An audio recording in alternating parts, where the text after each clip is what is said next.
RMC, jusqu'à 6h. Charles Matin. Anaïs Castagna, Charles Magnin. 5h39, bon réveil à tous sur RMC. On parle tout de suite tennis. La story sport. Avec Licia Foudala. Licia, les organisateurs du tournoi de Wimbledon ont annoncé cette semaine l'exclusion des joueurs et joueuses russes comme bélarusses du tournoi. Cette décision fait polémique aussi bien auprès des fédérations que des athlètes. Le 27 juin à Londres, Daniil Medvedev, qui est juste numéro 2 mondial, ne pourra pas prétendre à un deuxième titre en Grand Chelem dans sa carrière. Les organisateurs ont fait ce choix, je cite, pour limiter l'influence mondiale de la Russie par les moyens les plus puissants possibles. Alors le russe Andrei Rublev dirigera mal cette éviction qu'il juge totalement discriminatoire. Sincèrement, les raisons qu'ils évoquent n'ont aucun sens. Nous bannir ne va rien changer à la situation. Je suis russe, je suis né en Russie, j'y ai vécu toute ma vie et j'aimerais juste montrer que nous sommes des gens bien.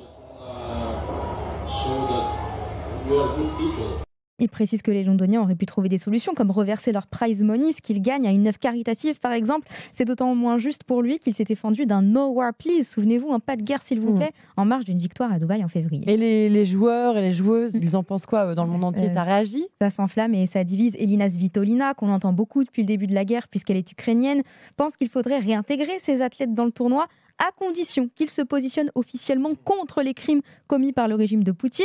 Ah, attendez, on parle d'exclure des sportifs d'une compétition. On a forcément le héros du monde libre qui veut s'exprimer, Novak Djokovic. Je condamnerai toujours la guerre. Je ne soutiendrai jamais la guerre. Ceci étant dit, je ne peux pas soutenir la décision de Wimbledon. Je pense que c'est fou. Les joueurs de tennis, les athlètes, ils n'ont rien à voir avec cela.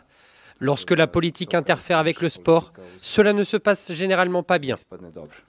Il vole au secours de ses homologues. L'injustice, ça le connaît selon lui. Pas de son et pas d'image côté Medvedev en revanche. Chez les fédérations, l'ATP et la WTA ont condamné cette décision justement. Oui, les deux souhaitent contre-attaquer et réfléchissent à des sanctions à l'encontre du tournoi anglais.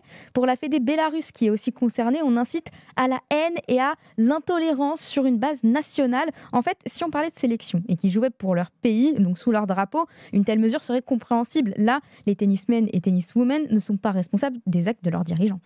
Bon, là, on parle de Wimbledon, mais ça pose question quand même. Qu'est-ce qui va se passer à Roland-Garros? La directrice du tournoi, Amélie Mauresmo, avait dit ça il y a un mois. Bon là, pour le coup, là, c'est difficile pour moi de me projeter dans 2 mois. On reste sur nos positions, on en parle évidemment beaucoup à ce stade. Et pour l'instant, on tient cette position. Les joueurs russes, les joueuses russes et biélorusses seront acceptés.